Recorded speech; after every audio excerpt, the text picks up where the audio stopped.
एक काळी आपल्या जगात डायनासॉरांचं राज्य होते. ते चालत होते तिथे जिथे आज आपण चालतो. याच हवेत श्वास घेतले, याच धर्तीवर लढाया लढल्या. या दैत्यांचे विचित्र डायनासॉरांनी सुमारे 16 कोटी वर्ष या धर्तीवर राज्य केले. या डायनासॉरांच्या हजारो प्रजाती होत्या. त्यापैकी काही शाकाहारी होते तर काही मांसाहारी. काही डायनासॉर अतिशय शांत स्वभावाचे होते तर काही अतिशय हिंसक आणि धोकादायक होते. या काळात डायनासॉर सर्व आकारात फुलत होते आणि त्यांच्या शेकडो प्रजाती या जगात अस्तित्वात होत्या. ते त्या काळातील सर्वात यशस्वी जीव होते. पण अचानक काय घडले? नेमके ते कोणते प्रसंग होते ज्यांनी त्यांचा नामोनिशान मिटकट केला? हे जाणून घेण्यासाठी आपल्याला कोट्यावधी वर्ष मागे जावे लागेल आणि डायनासॉरांच्या अंतिम दिवसांना जवळून पाहावे लागेल. चला तर मग, आजपासून 65 दशलक्ष वर्ष म्हणजे 6,50,00,000 वर्ष मागे, आजपासून सुमारे 65 दशलक्ष वर्षांपूर्वी धर्तीवर हवामान सामान्य होते.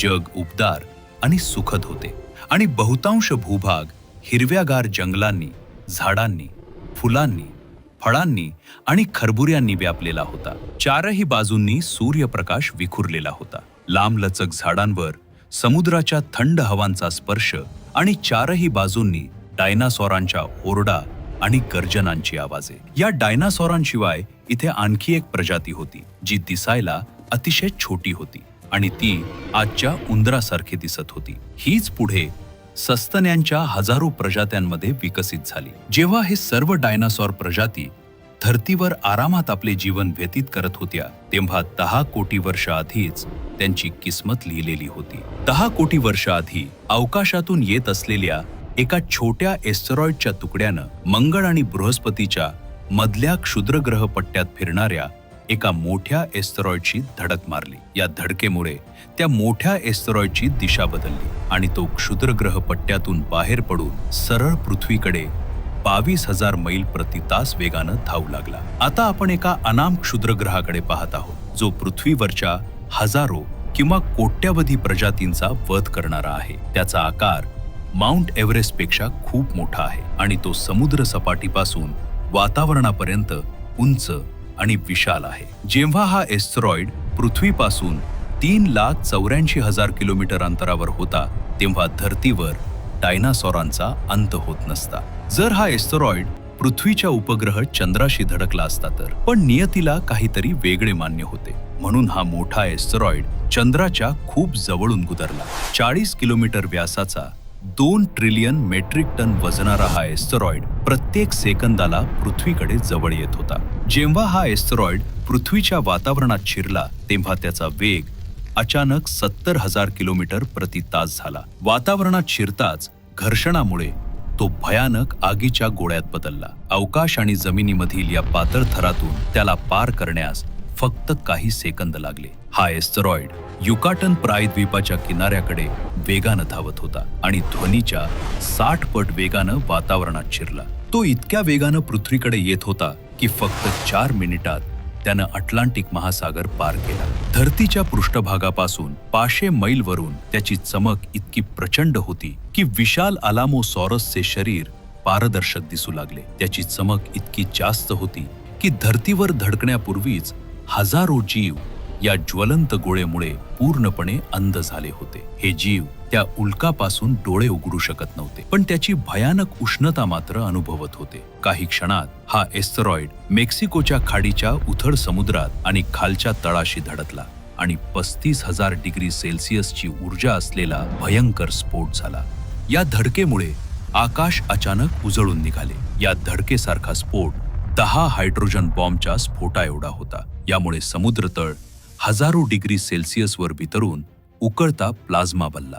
स्फोटामुळे इतकी उष्णता निघाली की 1500 किलोमीटर व्यासात सगळं जळून खाक झालं. या ठिकाणी हवेचं तापमान 600 डिग्री पर्यंत पोहोचलं आणि डायनासॉर जिवंतच भस्मीभूत होऊ लागले. विशाल स्फोट वातावरणाशी धडकून टक्करेच्या ठिकाणाजवळ 2000 किलोमीटर प्रति तास वेगाची सुपरसोनिक शॉक वेव्ह निर्माण केली जी हजारो प्राण्यांना भाप बनवून उडवून दिली.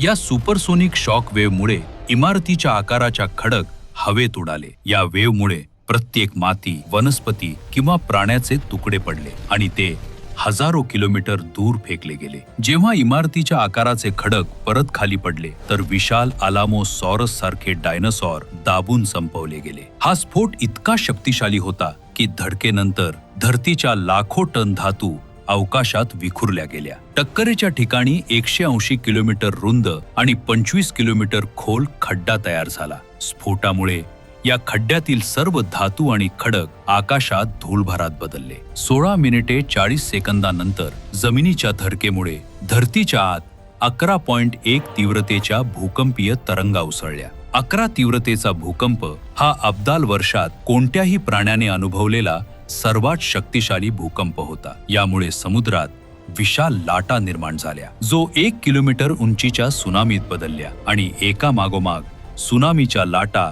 चारही दिशांना पसरल्या. भूकंपीय तरंगांनी धरतीवरचे सर्व सक्रिय ज्वालामुखी हादरवले. हा भूकंप इतका शक्तिशाली होता की भारतात इकडे तिकडे ज्वालामुखी विस्फोट होऊ लागले, जे 300 वर्ष धगधगत राहिले आणि अर्ध्या भारतीय उपखंडाला लाव्हाने व्यापले. इतकेच नव्हे तर टक्करमुळे पृथ्वीच्या दुसऱ्या टोकावर धरती 100 मीटरपर्यंत फाटली आणि जागोजागी डायनासॉरांचा नाश सुरू झाला. धरतीच्या महाविनाशाची प्रक्रिया सुरू झाली होती. या भयानक स्फोटात विकिरणाची मात्रा इतकी वाढली की 1500 किलोमीटर व्यासातील सर्व जीव जळून राख झाले. या महाविनाशात उड्डाण करणारे प्टेरोसॉर उडत असल्यानं जमिनीच्या धोक्यांपासून वाचले. पण हा महाप्रलयाची फक्त सुरुवात होती. स्फोटामुळे अवकाशात गेलेल्या अब्जावधी टन धातू, खडक आणि धूळकण गुरुत्वाकर्षणामुळे नेमके 40 मिनिटांनंतर आगीच्या गोळ्यांच्या रूपात संपूर्ण धरतीवर कोसळू लागले, ज्यामुळे आकाशात उडणारे प्टेरोसॉरही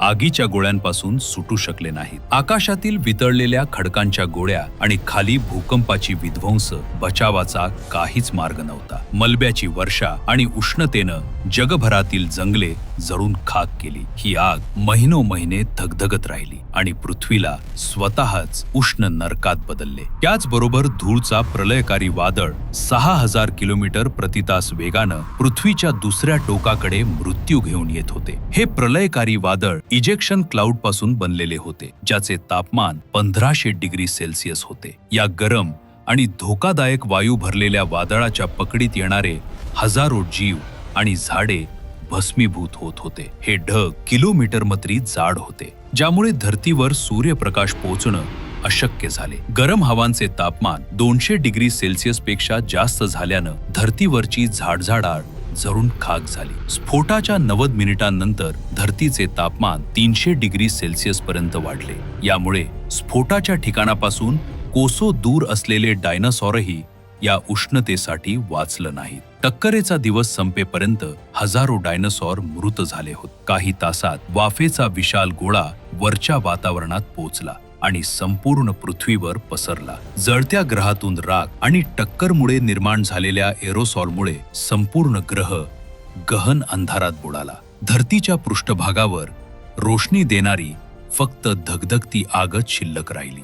झाडझाडाळ आगीच्या लपटांपासून वाचली तरी सूर्यप्रकाश न पोचल्यानं मरली. या टक्करचा महासागरांवरही गहन परिणाम झाला. यानं डायनासॉरांसोबत समुद्रातील मोठ्या समुद्री सर्प आणि ॲमोनाइट्स नष्ट केले. काही दिवसात तापमान 25 डिग्री सेल्सिअस पर्यंत खाली आले. आकाशावर अंधार पसरला आणि ताजे अन्न मिळणं कठीण झाले. अचानक आलेली जागतिक थंडी दशकानुदशके चालू राहिली. या महाप्रलयानं धरतीच्या 90% प्रजाती पूर्णपणे नष्ट झाल्या आणि 10% जिवंत राहिलेल्यांपैकी फक्त 30 किलोपेक्षा कमी वजनाचे जीवच टिकले. कारण या महाप्रलयात लाखो जीव मरण पावले आणि झाडझाडाळ जळून राख झाली. त्यामुळे मोठ्या विशाल जीवांना पुरेसा अन्नपाणी मिळाले नाही आणि अशा प्रकारे 65 दशलक्ष वर्षांपूर्वी 16.5 कोटी वर्ष राज्य करणाऱ्या डायनासॉरांचा खात्मा झाला. एका क्षणात डायनासॉरांचं युग संपले. अखेर जुनी दुनिया राखेतून बचलेले जीव समोर आले. पृथ्वीला वारसा मिळाला. त्यांचा जो छुपण्यात चांगले होते.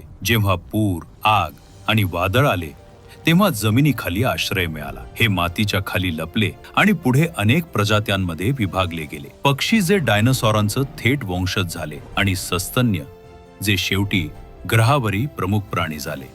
पण आपल्याला माहित नाही एस्टेरॉइड नसता तर आज पृथ्वीवरचं जीवन कसे असते. डायनासॉरांचा खात्मा नसता तर आपल्याला कधीच ते होण्याची संधी मिळाली नसती जे आज आपण आहोत. पण इतक्या थोड्या वेळात आपण महान यश मिळवले.